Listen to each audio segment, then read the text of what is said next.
Find identity yourself. Then, number 5, what is my tendency to spend, save, or invest? When you begin to hear my spouse is very stingy, it was because you don't know how well they prioritize investing, spending, and saving. Or if you hear that my spouse is a waster, very extravagant, then you begin to have conflicting, reports about one another. Babe, why are you a waster? Why do you waste money so much? But you are very stingy. What's the big deal? What's the big deal in just letting us hang out twice a week, like every weekend? And like, so what is your tendency towards saving? It doesn't mean that if you're a saver, you have to marry a saver, or if you're a spender, you have to marry a spender. In fact, that is a fast route to having discussions. What it means is that once you identify who you are and is your strength, you are going to know who you can accommodate. I've listened to couples that they never had to fight their partner for being a spender. They just remain insistent on being a saver.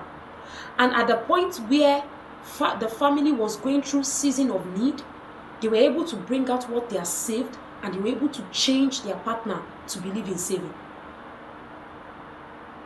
So, but you have to know in your readiness for marriage.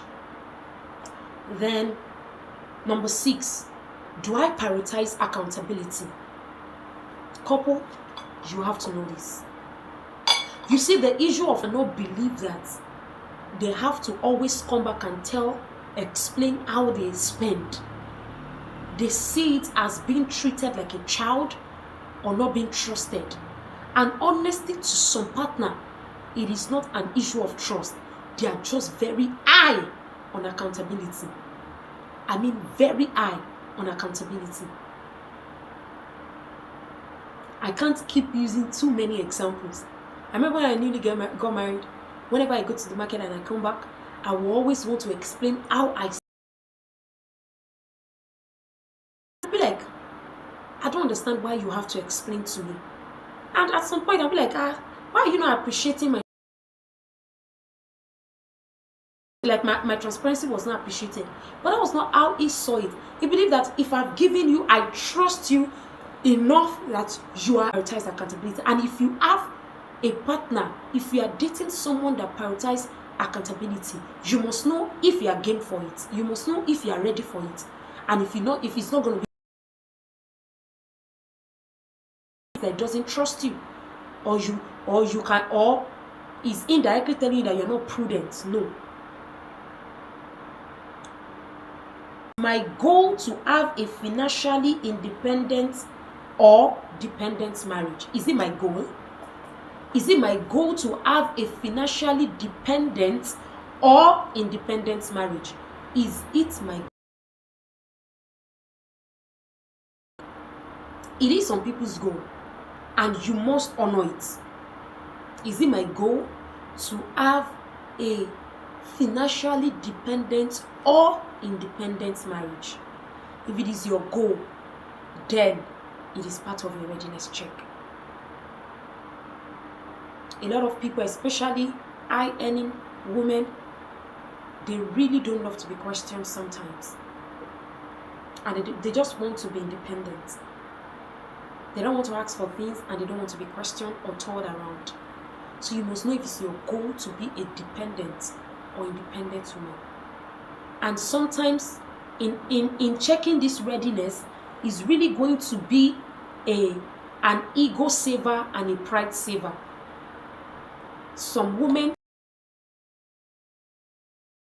dependency, and some men, their ego of being a man is in the fact that you can depend on them. I'm telling you,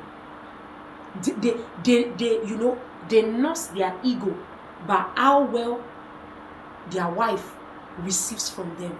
That is what makes them feel like a man. So, is your goal raising or building a dependent or an independently? Your background check, your financial check. And then we continue next week with communication and religion. We have temperament. We have 4 aspects to go: communication, religion, temperament, education, and life pursuit. You don't want to miss any of it, because I started, there's an adage in Yoruba that you start from a flat place when you want to rise. When you want to climb, you start from the lower region or the flat place. So we are starting and we are building up.